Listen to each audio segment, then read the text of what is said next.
안녕하십니까.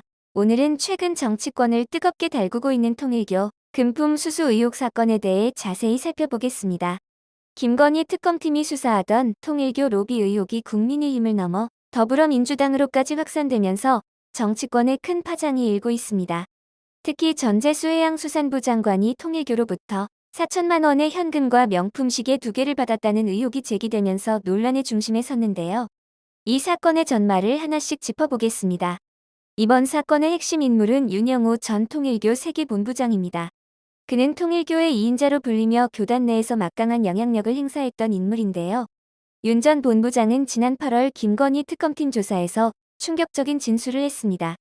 2018년부터 2020년 사이 더불어민주당 전재수 의원에게 현금 3천만 원에서 4천만 원, 그리고 까르띠에와 불가리 명품 시계 2개를 전달했다는 것입니다. 구체적으로 2018년 9월 전재수 당시 의원이 경기도 가평에 있는 통일교 본부인 천정궁을 방문해 한학자 총재를 만나 인사하면서 이러한 금품을 받았다고 주장했습니다. 더욱 놀라운 것은 윤 전 본부장이 지난 12월 5일 자신의 재판에서 추가 폭로를 예고했다는 점입니다.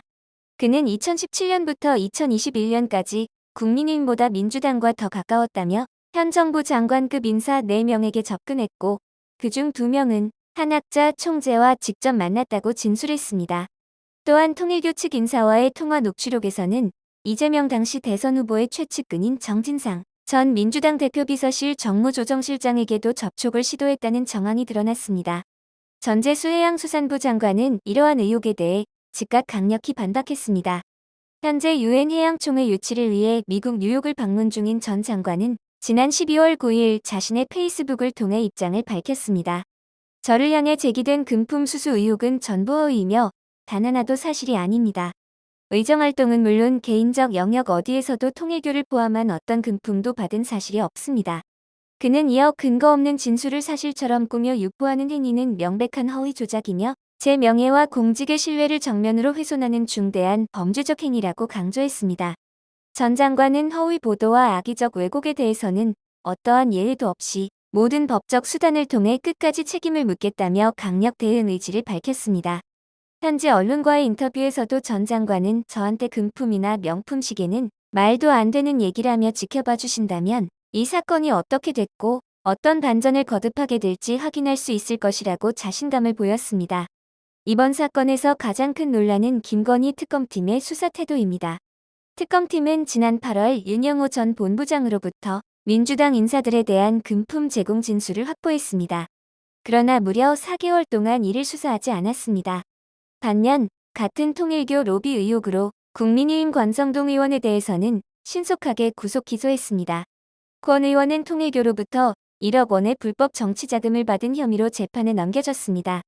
이러한 대조적인 수사 태도에 대해 국민의힘은 강력하게 반발했습니다. 송원석 원내대표는 민중기 특검의 통일교 수사는 권성동 전 원내대표와 국민의힘을 향한 편파적 보복 수사였음이 드러난 것이라고 비판했습니다. 특검팀은 특검법상 수사 대상에 해당하지 않아 수사하지 않았다고 해명했습니다. 그러나 이미 통일교의 정치권 로비를 수사하면서 국민의힘은 강제 수사에 나섰지만 민주당에 대해서는 아무런 조치도 취하지 않은 것은 형평성에 어긋난다는 지적이 쏟아졌습니다. 결국 특검팀은 12월 9일 오후 통일교의 민주당 정치인 접촉 관련 내사 사건을 경찰청 국가수사본부로 이첩했습니다. 더욱 심각한 문제는 공소시효입니다. 정치자금법 위반죄의 공소시효는 7년입니다. 만약 윤영호 전 본부장의 진술대로 2018년에 금품이 전달됐다면 올해 말이면 공소시효가 만료됩니다. 특검팀이 지난 8월 관련 진술을 확보하고도 4개월간 수사하지 않다가 12월에야 경찰로 넘긴 것은 사실상 공소시효가 지나도록 방치한 것이 아니냐는 의혹이 제기되고 있습니다. 권영진 국민의힘 의원은 특검이 지난 8월 윤영호의 진술이 구체적으로 있음에도 불구하고 4개월간 수사를 안 한 건 직무유기라고 강하게 비판했습니다. 특검팀은 뒤늦게 지난 11월 사건 번호를 부여했지만 이미 상당한 시간이 지나간 후였습니다. 정치권 안팎에서는 특검이 기소할 수 있었던 사안을 어물쩍 넘기려 했다는 비판이 제기되고 있습니다. 이번 사건을 통해 통일교의 광범위한 정치권 로비 실태가 드러나고 있습니다. 윤영호 전 본부장은 2022년 대선을 전후해 여야를 가리지 않고 정치권에 접근했다고 진술했습니다. 통일교는 평화주의 이념에 따라 여러 정파를 아우르려면 국민의힘과 민주당 등 대선 후보가 모두 참석하는 게 절실했다고 변호했습니다. 통일교 측은 정치인들을 교단 행사인 한반도 평화서밋에 초청하고 출판 기념회에서 책을 대량 구매하는 등 다양한 방법으로 지원했습니다.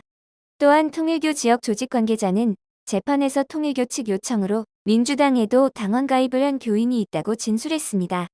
통일교 내부 문건에는 전재수 장관이 통일교 행사에 참석해 축사를 하고 협조를 약속했다는 내용도 포함된 것으로 알려졌습니다. 금품 수수 의혹에 거론된 민주당 인사는 10여 명에 달하며 윤 전 본부장은 이 중 일부를 실명으로 특검에 진술한 것으로 전해집니다. 많은 이들이 주목했던 12월 12일 윤영호 전 본부장의 결심 공판이 열렸습니다. 앞서 윤 전 본부장이 민주당 인사들의 실명을 공개할 수 있다는 입장을 밝혀 큰 관심을 받았는데요. 그러나 막상 공판에서는 관련 발언이 전혀 나오지 않았습니다. 검찰은 윤 전 본부장에게 업무상 횡령, 정치자금법 위반, 증거인멸 청탁금지법 위반 혐의로 징역 4년을 구형했습니다.